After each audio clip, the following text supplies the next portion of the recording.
Hello students, this is lecture number 1 for single phase transformer. You have already got the notes on transformer. You refer to that note as well. Here you can see the relevant equations and figures.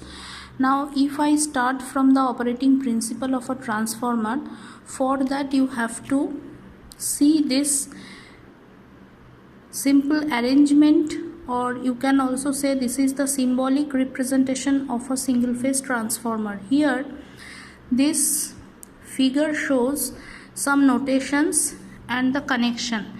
Here we can see the middle portion is a rectangular cross-sectional area, and at the two sides of this cross-sectional part, two coils are actually present, and some supply is given from the left side and one load is connected in the right side. Now before discussing all the things, first of all you have to understand what is a transformer actually is.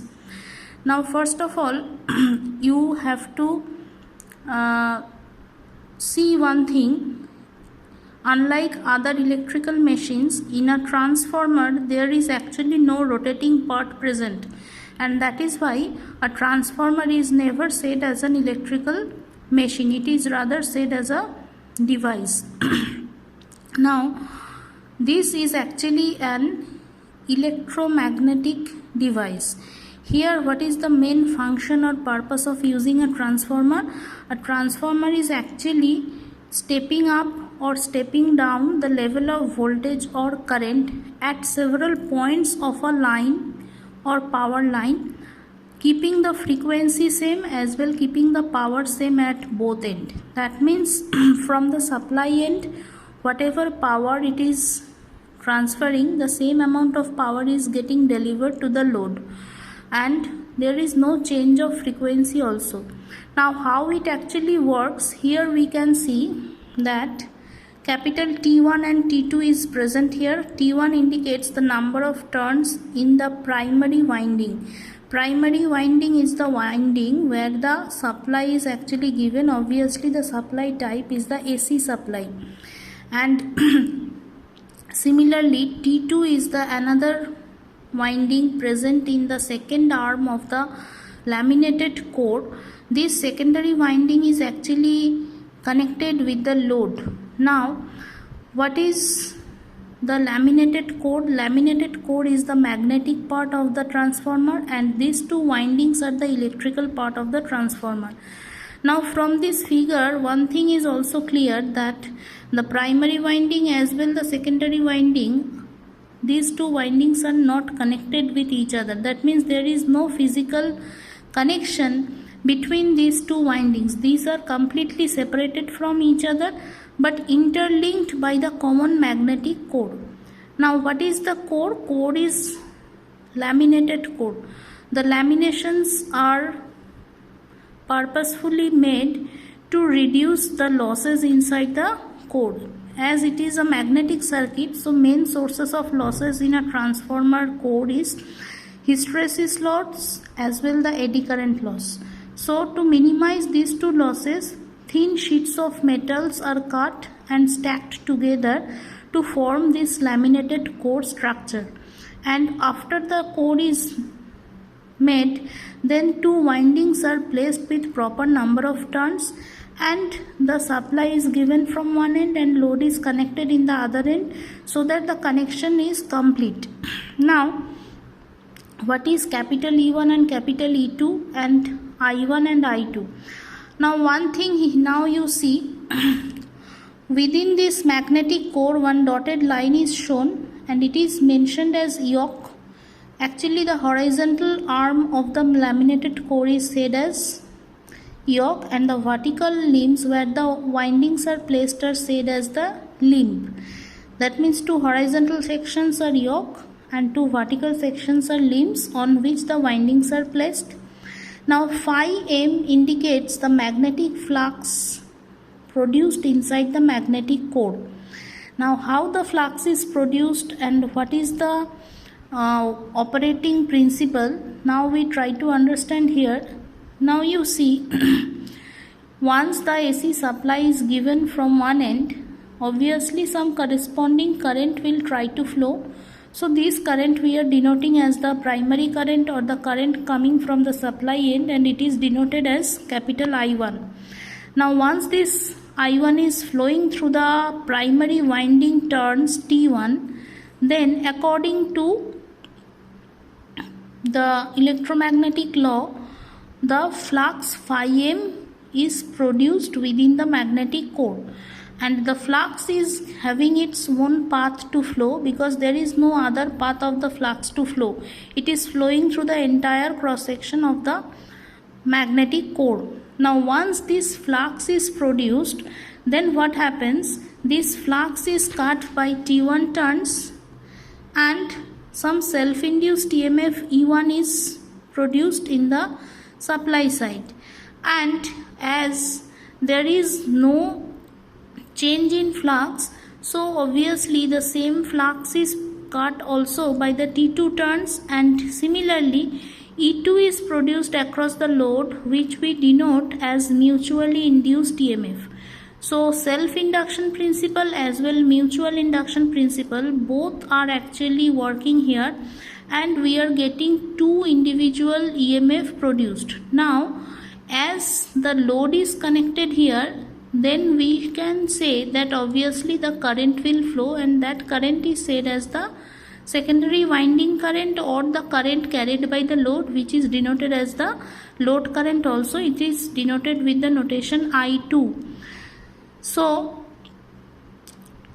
before actually going to the practical transformer, here this figure actually indicates the ideal case. So actually we have to assume something. What is the assumption here? You can see that already I have said the following simplifying assumptions actually we are making. You can see here it is written there are no losses either in electric circuits or in magnetic circuit. This is assumption 1. Second assumption is the whole of the magnetic flux phi is confined to the magnetic circuit so that there is no leakage flux, and the third one is the permeability of the core is infinite. So these three are just the assumptions, and you can understand that these three are not actually practically realizable, but to understand the operation of the transformer we have to start it with the ideal case, then gradually we will consider the practical transformer. So if the ideal case assumptions we are considering, then only we can say here that same amount of flux is cut by both T1 turns and T2 turns, and that is why self-induced EMF E1 and mutually induced EMF E2 is produced within the transformer sides. So once this assumption is made, then we also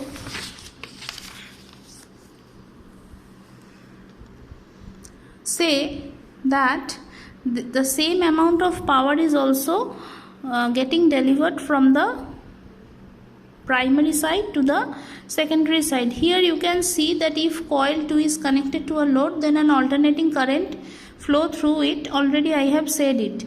Now in the second paragraph here you can see it is written that coil 1 which receives energy from the source of AC supply is called the primary coil or primary winding, or simply the primary, and coil 2 which is connected to load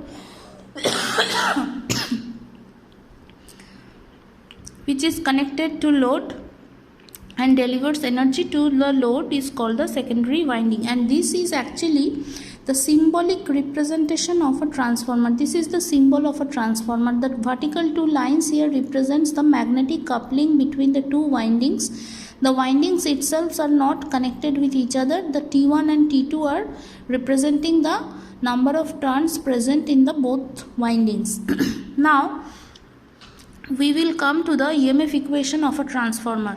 So what is the EMF equation? How the EMF equation is derived, that is also very important. Here you can see that we are just taking initially the instantaneous value of flux phi as equals to phi m sin omega t. Why? Because we have said that the supply given from the primary side is an alternating source, which is obviously the sinusoidal source, and the corresponding flux produced by it also can be said as phi equals to phi m sin omega t. Now the instantaneous EMF induced in a coil of t turns linked by this flux is given by Faraday's law. Already we know this law says that small e should be equals to minus of ddt phi t. This minus sign is coming from the Lenz's law, and phi t is the amount of flux cut by the t number of turns, say. So it is giving us minus t d phi dt, and which is also said as replacing the value of phi minus t ddt of phi m sin omega t, and finally we are getting it as minus t omega phi m cos omega t. Now in terms of sin omega t, we are just readjusting the previous equation. It is coming as now t omega phi m sin omega t minus pi by 2. So what is t omega phi m? It is replaced with a notation capital E suffix m, and it is said as small e equals to em sin omega t minus pi by 2. So this em is said as the maximum value of small e, and for a sine wave the RMS value of EMF is given by, already you know the relation between maximum value of a sinusoidal quantity to its RMS value. So E RMS can be said as Em by root 2, and here we are writing it as t omega phi m by root 2, which is giving us 4.44 f phi m t. This equation within the box is called the EMF equation of a transformer. Now the EMF induced in each winding of the transformer can be calculated from its EMF equation. Now we are using the subscripts 1 and 2 for primary and secondary side, and obviously we are getting the same EMF equation for the both ends, so we can write it as E1 is coming as 4.44 f phi m t1, and E2 can be also said as 4.44 f phi m t2. So these two are the EMF that already we have said in the previous figure as self-induced EMF and mutually induced EMF. Now if Bm is the maximum flux density in the magnetic circuit and A, capital A, is the cross-section area of the core, then we can also write Bm equals to phi m by A, and we can also readjust our EMF equation in terms of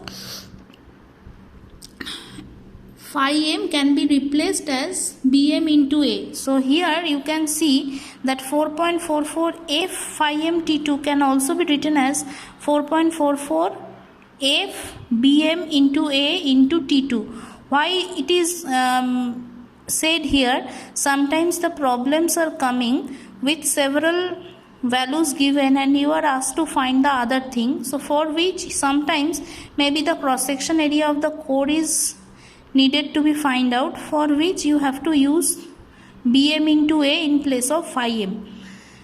So this is all about the EMF equation. In the next lecture we will discuss about the other part. For the time being, you try to understand how the EMF equation is derived and how E1 and E2 is coming, considering those assumptions for ideal transformer.